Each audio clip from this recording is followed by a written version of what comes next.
Ladies and gentlemen, please welcome the 25th Administrator of the United States Small Business Administration, Linda McMahon.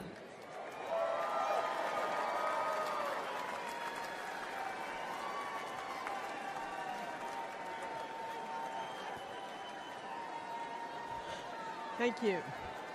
Well, hello, Milwaukee, and good evening, America. Let me take 1 second to say hello to my fellow delegates from Connecticut.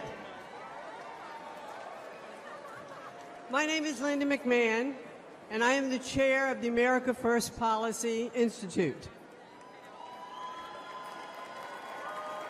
I'm perhaps one of the few people who's been privileged to call Donald Trump a colleague and a boss, but he's also a friend.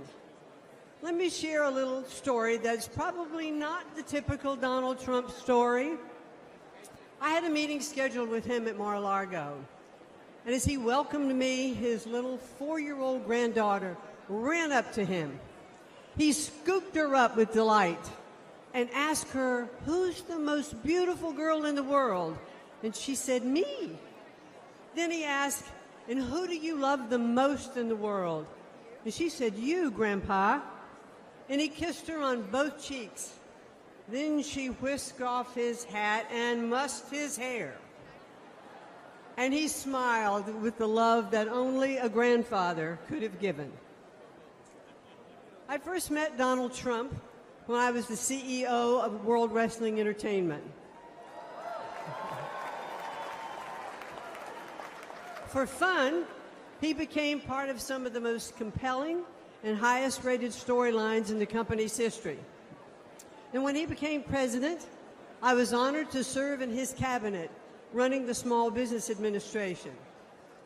I traveled the country, talking to business owners and job creators. They knew they had a president who understood them and fought for them. He knew that small businesses are the engine of the American economy, and the Trump tax cuts proved to be like rocket fuel for them.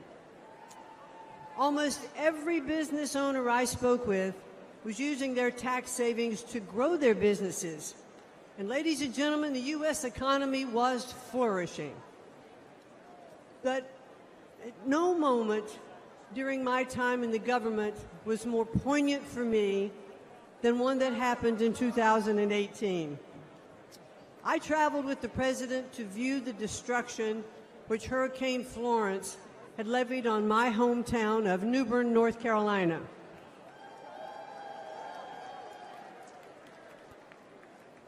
I stepped off of Air Force One and walked side by side with the President of the United States through the hangar where my father had been a shop foreman and my mom had been a budget analyst. I watched Donald Trump walk through neighborhoods of my childhood, comforting those who had suffered such great damages. Because he was a builder, he talked to them about what it would take to rebuild, what kind of materials they should use. And he didn't just show a personal interest, he was one of them. But now Joe Biden and the Democrats want to penalize small businesses again by hiking their taxes.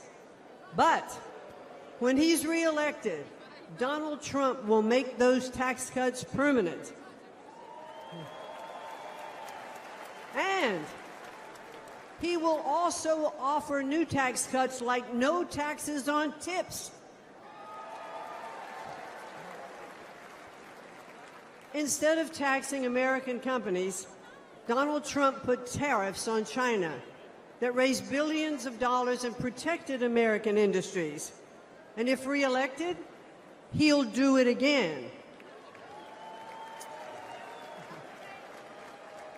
President Trump is a job creator and the best friend American workers have ever had in the White House.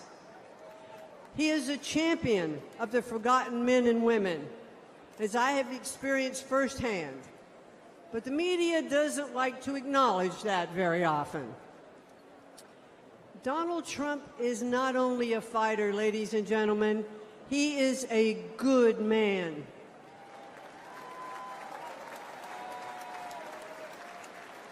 He has the heart of a lion and the soul of a warrior.